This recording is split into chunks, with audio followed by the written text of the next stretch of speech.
So I want to go over today the list of a bunch of MLB players who made millions upon millions upon millions upon millions upon millions and somehow went completely broke and bankrupt. It's beyond me, but I'm going to go over a list, and I have one, two, three. I have five of them. Okay, these are probably the five biggest culprits. All right. Number one, Jack Clark. This guy was a power hitter in the 80s and 90s, and Cardinals, Yankees, and I think some other teams as well.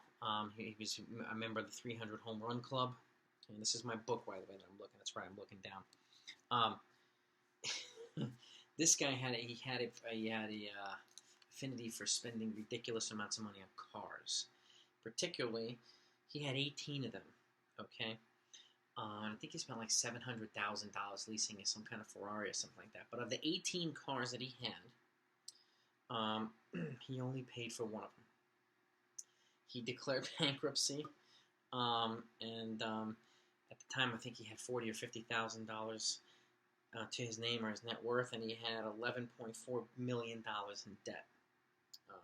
In debts that he owed. That's why he had to file for Chapter 11.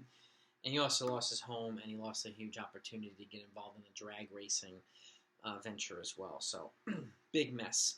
That's number one, Jack Clark.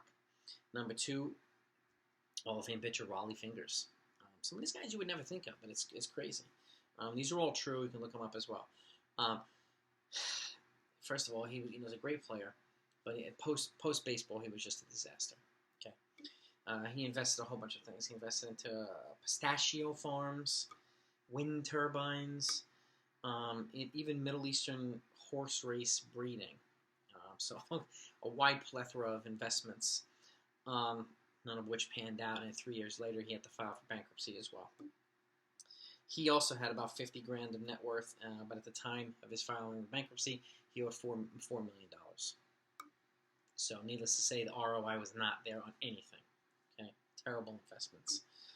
He did get some of his money back later on selling memorabilia and things like that. But he also escaped being charged in the state of Wisconsin for tax delinquency charges and I think some other things as well. So he got lucky even though he was a financial disaster. So he's number two on the list. Number three, Pete Rose. I mean, what can we say? He was a degenerate gambler, Hall of Fame baseball player. Unfortunately, he's banned from Hall of Fame, but he's one of the greatest hitters to ever live. He's still the all-time hits leader, which I can't see being broken anytime soon. But this guy gambled between $2,000 and $10,000 a day or a game when he was a manager. So, and he was obviously, that's the reason why he was kicked out of baseball and banned from baseball from gambling against his own team when he was manager of the Cincinnati Reds.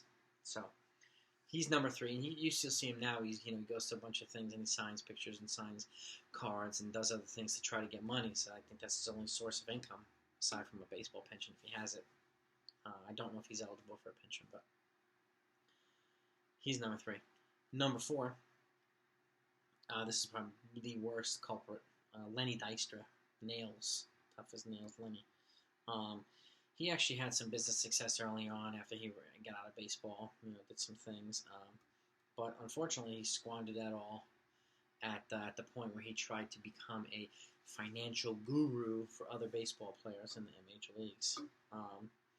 That didn't really work, and he actually tried flipping Wayne Gretzky's house for it was an $18 million house. That was a total flop as well.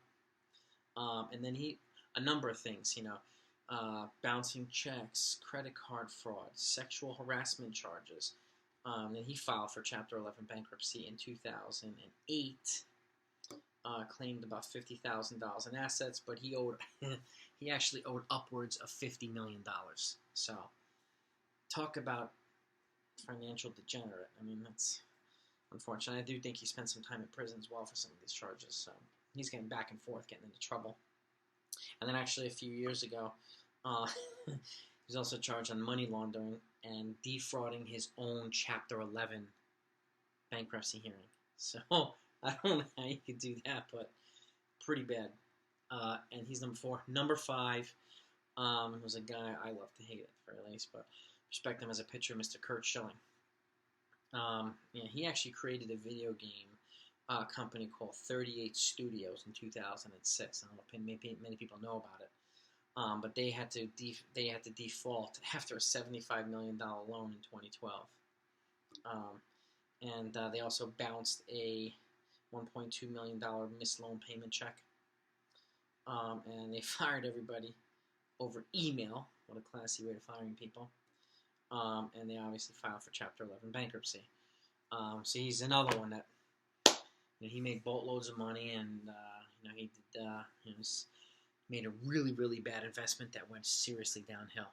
But he's also famous for obviously the bloody sock and being a well-known racist, making derogatory and horrible comments, and trying to run against Elizabeth Warren for the Massachusetts Senate, which did not pan out for him, and it never will. So anyway, those are my 5. There's another guy, Denny McClain, who's a 30-win pitcher for the Detroit Tigers. He's also, I think, in prison right now still for financial, I think, tax evasion, some other tax fraud things and stuff like that. He's another one, but these guys made a heck of a lot more money than he did, and they just squandered it with either stupid stuff or bad investments or being downright criminals. So these are my 5.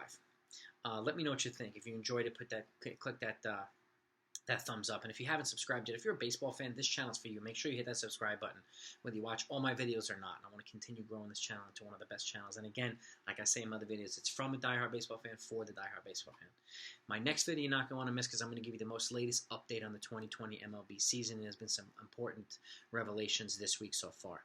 So look out for each other. Be safe out there, and I will talk to you next time.